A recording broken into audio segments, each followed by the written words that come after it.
प्रभु के दास को स्नेह भरा राधे राधे। ओम नमो भगवते वासुदेवाय। आज हम मार्गशीर्ष मास के कृष्ण पक्ष की उत्पन्ना एकादशी व्रत की कथा का श्रवण करेंगे। तो आइए आरंभ करते हैं आज की कथा। राधे राधे। श्री सूत जी ने ऋषियों से कहा, आज हम कृष्ण पक्ष की उत्पन्ना एकादशी व्रत का महात्म की कथा सुनेंगे। भगवान कृष्ण ने युधिष्ठिर को यह कथा सुनाई थी। सतयुग में एक महाभयंकर राक्षस मुर नाम का प्रकट हुआ। उसने अपनी शक्ति से देवताओं को विजय किया और अमरावती पुरी से नीचे गिरा दिया। बेचारे देवता मृत्यु लोक की गुफाओं में निवास करने लगे।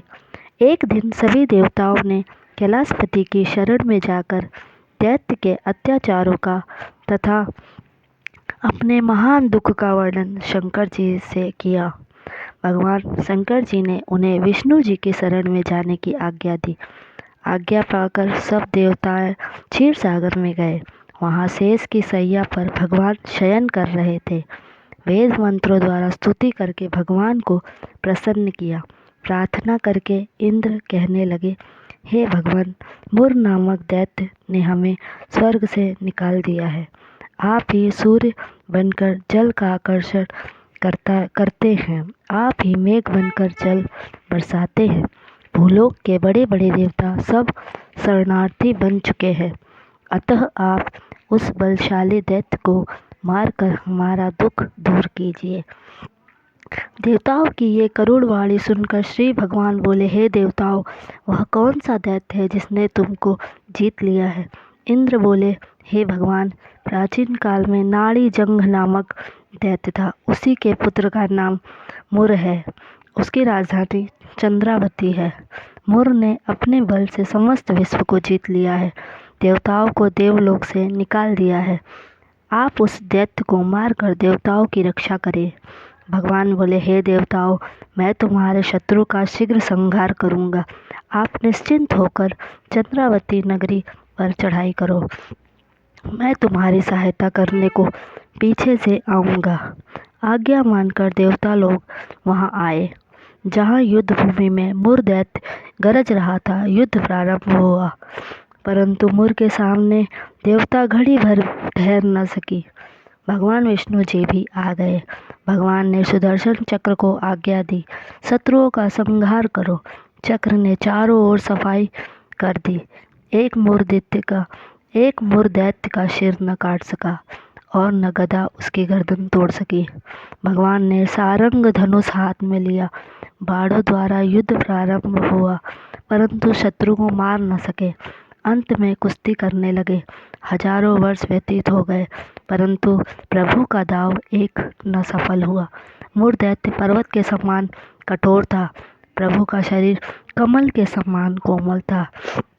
विष्णु जी के मन में विश्राम की इच्छा उत्पन्न हुई। शत्रु को पीठ दिखाकर भाग चले गए। भगवान की विश्राम भूमि बद्री का आश्रम थी। वहाँ एक गुफा 12 योजन की थी। हेमवती उसका नाम था। उसमें घुस कर वे सो गए। मुर दैत्य भी पीछे पीछे चला आया। सोते हुए शत्रु को मारने के लिए तैयार हो गया। उसी समय एक सुंदर कन्या प्रभु के शरीर से उत्पन्न हुई, जिसके हाथ में दिव्यास्त्र थे। उसने मुर के अस्त्र शस्त्रों को टुकड़े टुकड़े कर दिए, रथ भी तोड़ दिया। फिर भी उस सूरवीर ने पीठ न दिखाई। कुश्ती करने को कन्या के समीप आया। कन्या ने धक्का मारकर गिरा दिया। कहा, यह मल्ल युद्ध का फल है। जब उठा तो उसका सिर काट कर कहा, यह हठ योग का फल है। मुर सेना पाताल को भाग गई। भगवान निंद्रा से जागे तो कन्या बोली, यह दैत्य आपको मारने की इच्छा करके आया था। मैंने आपके शरीर से उत्पन्न होकर इसका वध किया। भगवान बोले, तुमने सब देवताओं की रक्षा की है। मैं तुम पर प्रसन्न हूँ, वरदान देने को तैयार हूँ। जो कुछ मन में इच्छा हो मांग लो। कन्या बोली, मनुष्य मेरा व्रत करे, उनके घर में दूध, पुत्र, धन का विकास रहे।